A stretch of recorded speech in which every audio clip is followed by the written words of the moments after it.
Hello everyone and welcome to example number 2 in our problems on work power energy. Let's quickly read what the sum is about.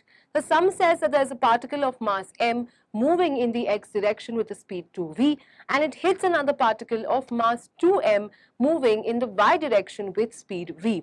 Now they said that the collision is perfectly inelastic and what they've asked us is to find the percentage of the loss of kinetic energy due to collision.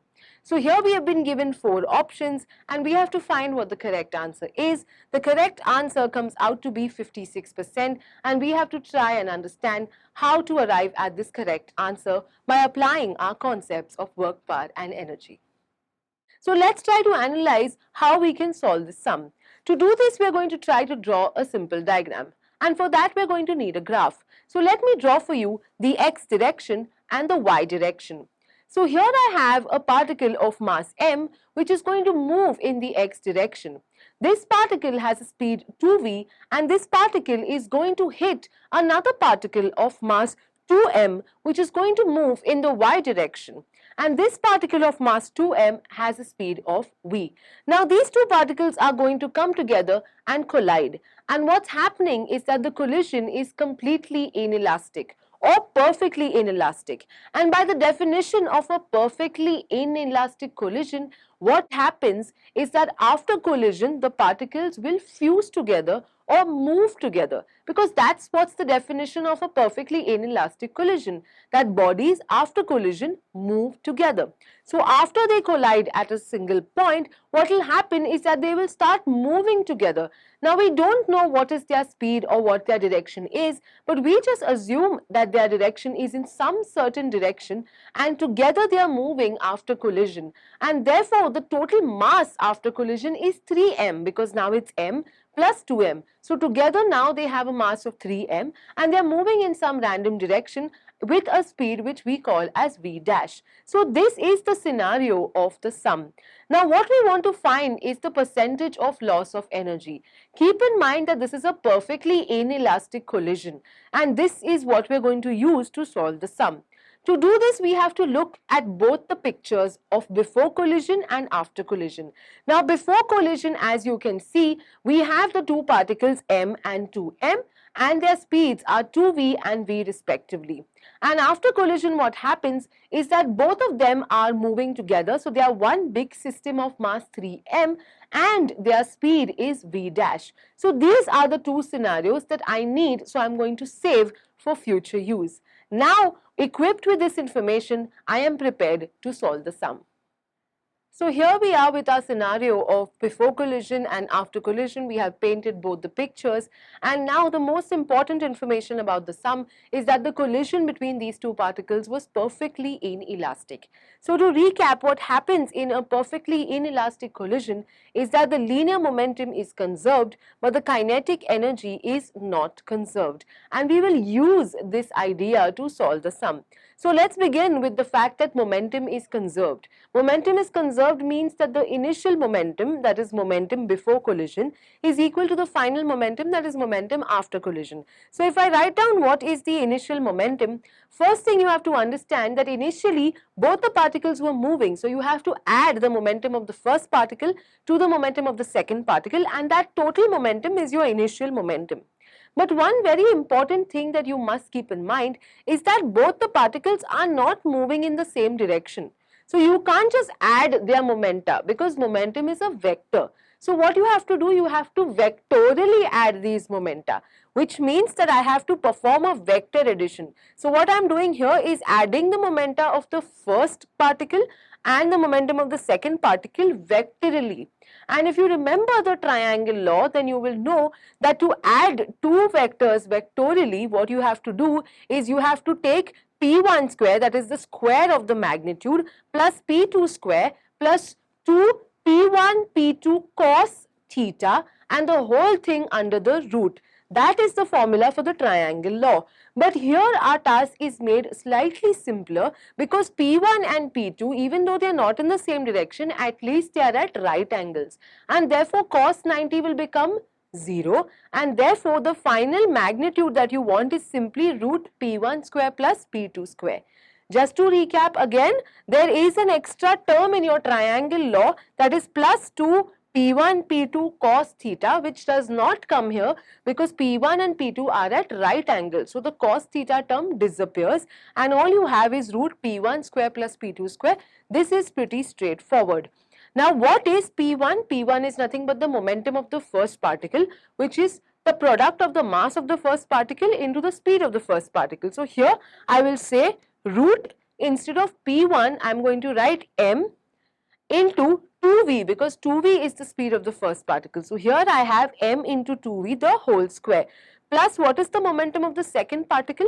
Second particle mass is 2m and speed is v. So here I have 2m into v the whole square. So this gives me the initial momentum, that is equal to root of m 2v the whole square plus 2m into v the whole square.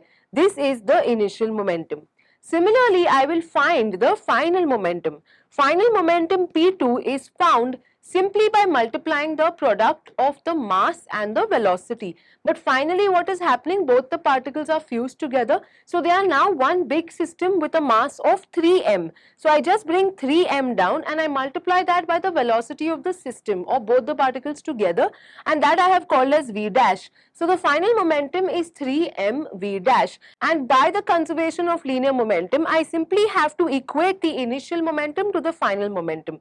So I say initial momentum of Pi is equal to the final momentum of Pf, and for Pi I will take this expression down because that's my initial momentum, is equal to the final momentum, which is nothing but this expression. I bring it down and then I will solve this expression to give me that v dash, or the final velocity of the system, is 2 root 2 by 3 into v. So the final velocity is 2 root 2 by 3 times the initial velocity of the first particle. So here I have a relationship between the final velocity given to me and the initial velocity given to me. So this is my equation 1, I am going to need it. Now finally I will apply the idea of the loss in kinetic energy. Because it's a perfectly inelastic collision, there is a loss in kinetic energy. Loss in kinetic energy by definition is the total initial kinetic energy minus total final kinetic energy. Why is it initial minus final? Because there is a loss. So the initial kinetic energy is definitely higher. So loss in kinetic energy by definition is total initial kinetic energy minus total final kinetic energy. Kinetic energy is nothing but half mv square. So initial kinetic energy ke liye we'll have to add the kinetic energy of both the particles. So what is the kinetic energy of the first particle before collision? Kinetic energy of the first particle would be half into m, which is the mass of the first particle, into the velocity 2v and velocity ka square. So this is the kinetic energy of the first particle before collision, plus the kinetic energy of the second particle before collision, which is nothing but half into 2m into v square. So this total expression, that is half m into 2v the whole square plus half into 2m into v the whole square, this expression is nothing but the total kinetic energy initially, because both particles have kinetic energy initially, minus we have to subtract the final kinetic energy. Finally the system has a total mass of 3m. So I am going to write half into 3m multiplied by the final velocity v dash, but instead of v dash I am going to take the expression from here and I am going to write 2 root 2 into v by 3 the whole square. And now I am going to solve this expression. As you can see, when I will simplify this expression, what I get is 2mv square plus mv square minus 3 by 2 m 8 by 9 v square. So 3 and 9 will cancel and 2 and 8 will cancel, giving me 4 by 3 mv square, and when you solve this I'll get a final answer of 5 by 3 mv square. So what I have found is that the loss in kinetic energy is 5 by 3 mv square. But the question doesn't ask me the loss in kinetic energy, it asks me the percentage loss. And how to find the percentage loss? Simply by taking the loss, that is 5 by 3 mv square, dividing it by the initial kinetic energy. What is the initial kinetic energy of the system? This whole thing is the initial kinetic energy, or you can say this whole thing is the initial kinetic energy. So either you take this whole thing or this whole thing, which is the same thing. I have only simplified it. So here I am going to divide it by the initial kinetic energy, that is 2 mv square plus mv square, or simply 3 mv square, into 100, because I have to find the percentage. And when I calculate this value, what I get is the number 5 by 9 into 100, which is nothing but 55.56%, or rounding off to 56%, and this is the percentage loss in the kinetic energy.